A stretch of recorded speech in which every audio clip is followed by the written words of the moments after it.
बिस्मिल्लाहिर्रहमानिर्रहीम। पूरे पाकिस्तान के दोस्तों साथियों अस्सलाम वालेकुम।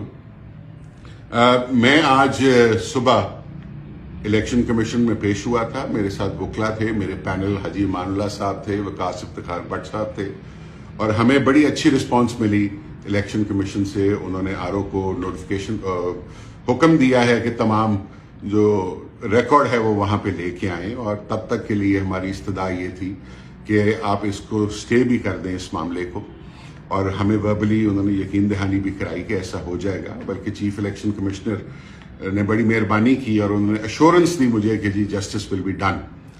बट हम आधा घंटा पहले हमने देखा कि एक नोटिफिकेशन जारी हुआ है जिसमें तमाम नून लीग के हारे हुए एमएनए जो हैं डिस्ट्रिक्ट सियालकोट के, उनकी नोटिफिकेशन कर दी गई।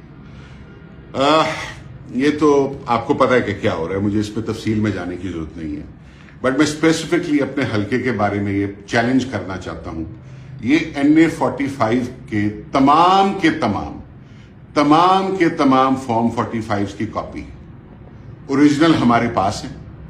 अगर कोई शख्स चैलेंज करना चाहता है किसी भी गांव का रिजल्ट, आप कॉल कर लें, लाइव वीडियो पे आ जाएं, लाइव कहीं बैठ के कोई मुकालमा करना चाहता है, अपने रिजल्ट्स लेके आना चाहता है, हमें मंजूर है।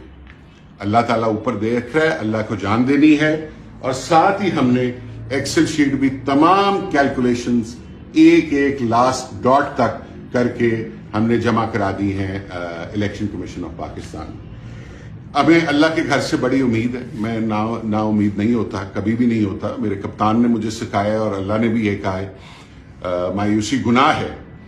और कुछ दोस्तों, कुछ लोग बने स्ट्रगल के लिए होते हैं।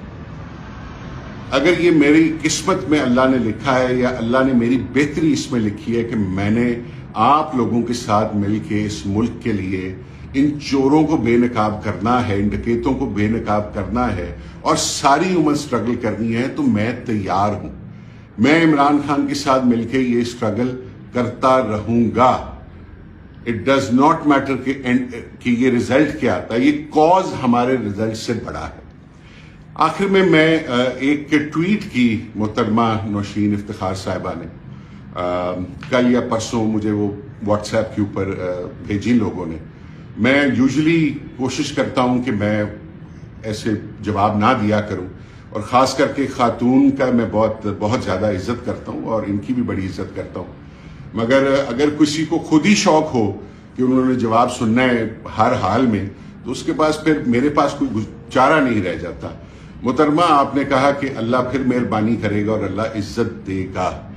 असल में मसला यह है कि आपको इज्जत का समझ ही नहीं है कि इज्जत है क्या। आपको समझाया नहीं गया। मेरी फैमिली में जिस तरह ये सीट आप जीत के इसको इज्जत समझ रही हैं, या अपना रिजल्ट सारी रात आरओ के दफ्तर में बैठ के मैनिपुलेट करके, उसकी इवन गाड़ी में बैठ के आपने मैनिपुलेट किया, उसी का वाईफाई यूज करके मैनिपुलेट, सबको पता है, हजारों लोगों ने देखा है। आपको कोई मुबारक देने के लिए आने के लिए तैयार नहीं है आपकी अपनी जमात में से। इसको इज्जत नहीं कहते। इज्जत इसको कहते हैं कि आप एक ऑनरेबल पुरवकार तरीके से आप अपने असूल पे खड़े रहें और एक डिसेंट तरीके से, बगैर करप्शन के, बगैर चिरागी के, बगैर लोगों से बदतमीजी किए आप ऑनरेबल तरीके से अपने कॉज के साथ खड़े रहे। मुझे इस पर कोई इख्तिलाफ नहीं है कि आप नवाज शरीफ को अपना लीडर मानती हैं, जरूर माने, आपका ये डेमोक्रेसी है, आप जरूर माने, मगर इज्जत इसको नहीं कहते। नवाज शरीफ प्राइम मिनिस्टर भी बन जाए इस वक्त, या शहबाज शरीफ बन जाए, तो हाफिज नईमुर रहमान की इस वक्त उससे ज्यादा इज्जत है। इज्जत इसको कहते हैं, अगर आपको समझ आ जाए।